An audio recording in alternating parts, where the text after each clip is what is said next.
Alors, on va s'intéresser maintenant à l'action de Kofi Annan qui, pendant 2 mandats, a exercé au sein de l'ONU la fonction de secrétaire général. Kofi Annan naît en 1938 dans ce qu'on appelle encore la Gold Coast, qui est une colonie britannique à cette époque. Gold Coast qui devient en 1957 le Ghana après avoir acquis son indépendance.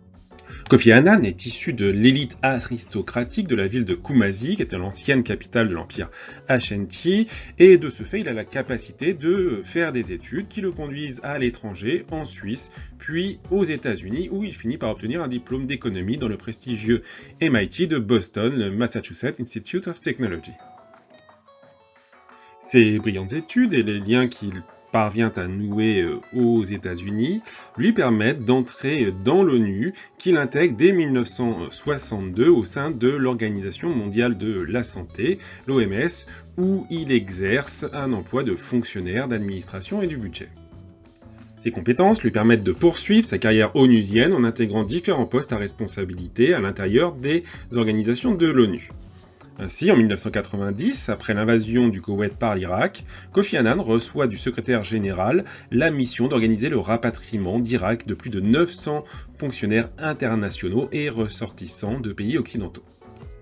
C'est lui qui dirige alors la première équipe des Nations Unies chargée de négocier avec l'Irak la question de la vente du pétrole pour financer l'aide humanitaire. En 1993, il est promu sous-secrétaire général de Boutros Boutros-Ghali, l'Égyptien, avec la fonction de responsable du maintien de la paix. Or, cette fonction l'amène à recevoir certaines critiques puisque c'est lui qui est responsable du maintien de la paix au moment du génocide Tutsi au Rwanda en 1994. En 1995, c'est lui qui donne son accord à l'OTAN pour bombarder les positions serbes en Bosnie-Herzégovine qui permettent de dégager le siège de Sarajevo et finalement d'engager les négociations qui menèrent aux accords de Dayton mettant fin à la guerre en ex-Yougoslavie. Son travail au sein de l'administration onusienne l'amène à recevoir le soutien des États-Unis à un moment où l'Égyptien Boutros Boutros-Ghali se présente pour exercer, comme il en est la coutume, un deuxième mandat d'affilée. Simplement, à la différence de Kofi Annan, Boutros Boutros-Ghali ne bénéficie pas du soutien des Américains qui finalement le jugent peu conforme aux usages diplomatiques alors en vigueur à New York où se trouve le siège de l'ONU.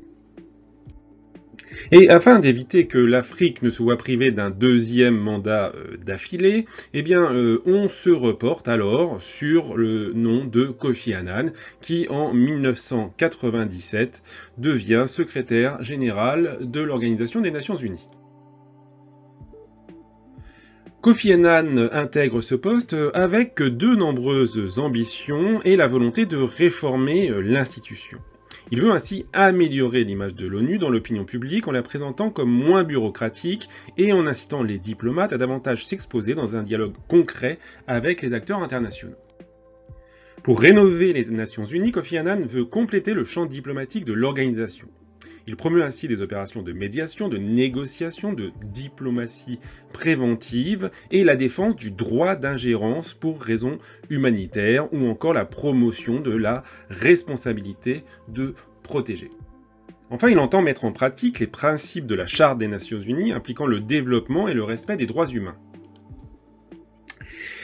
Il entend ainsi lutter contre les inégalités, favoriser la condition féminine. Ainsi, en 2006, alors qu'il s'apprête à quitter ses fonctions, il avance que l'ONU est prête pour être dirigée par une femme.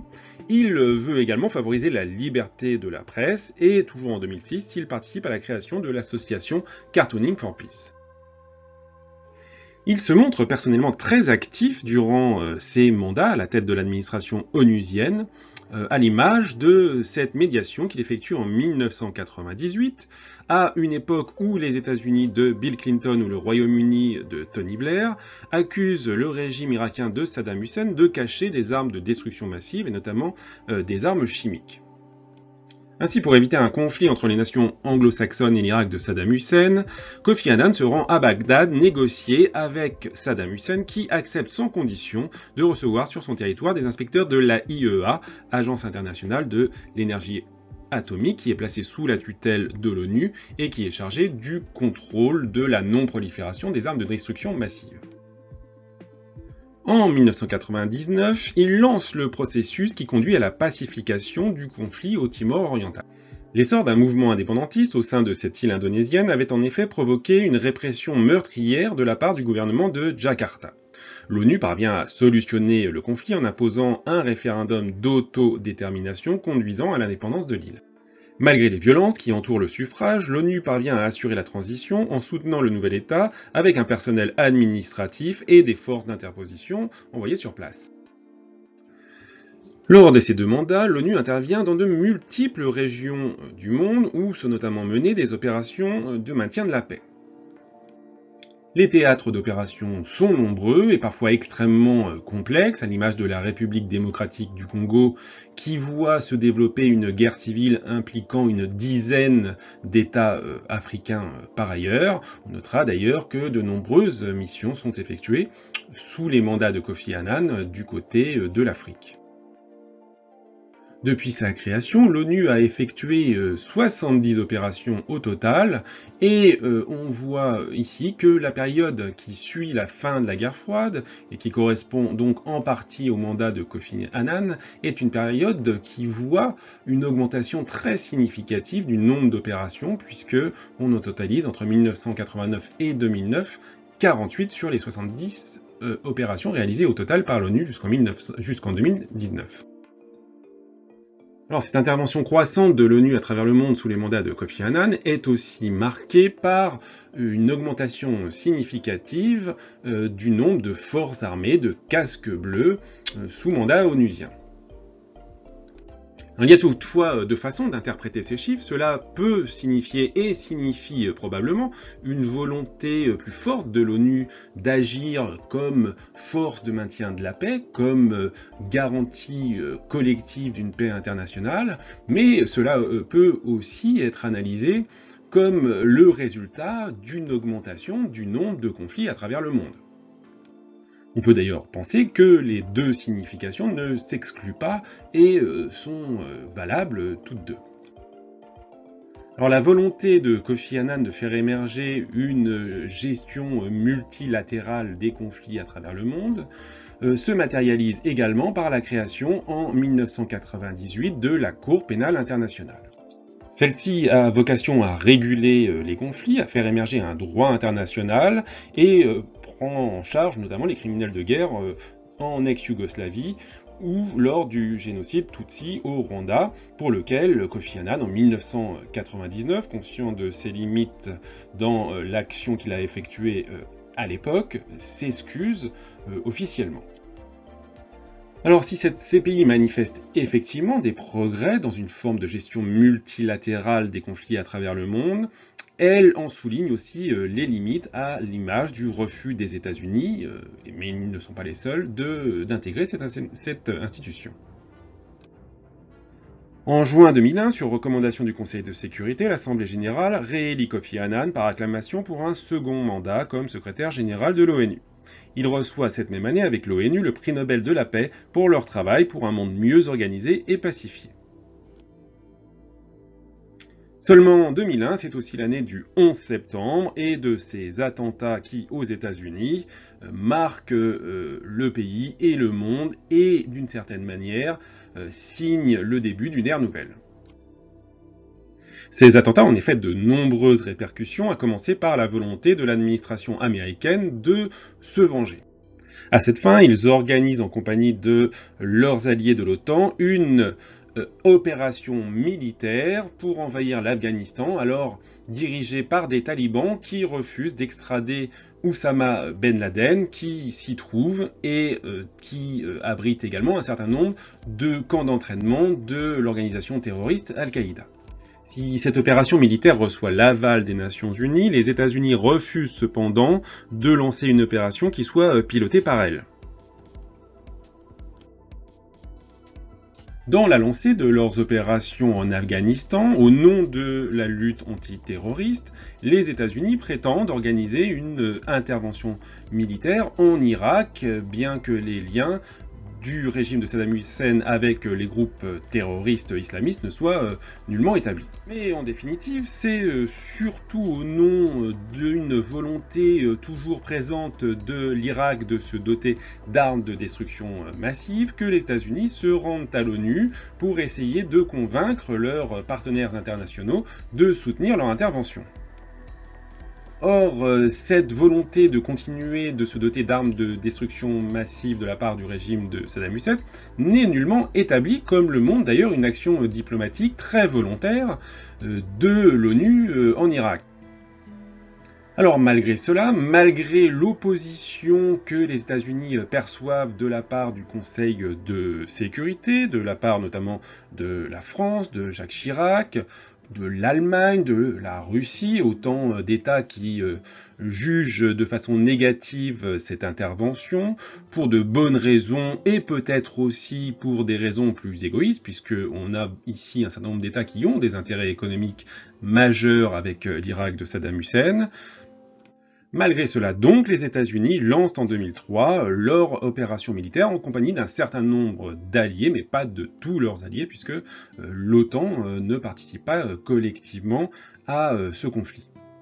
Alors sachant qu'une consultation de l'ONU et de son Conseil de sécurité lui aurait été négative, les États-Unis se passent finalement de le consulter, ce qui vaut ainsi un certain nombre de critiques aux États-Unis de la part de Kofi Annan, qui n'hésite pas à qualifier ce conflit d'inégal compte tenu du fait qu'il n'est pas conforme à la Charte des Nations Unies et qu'il n'a pas reçu non plus son soutien.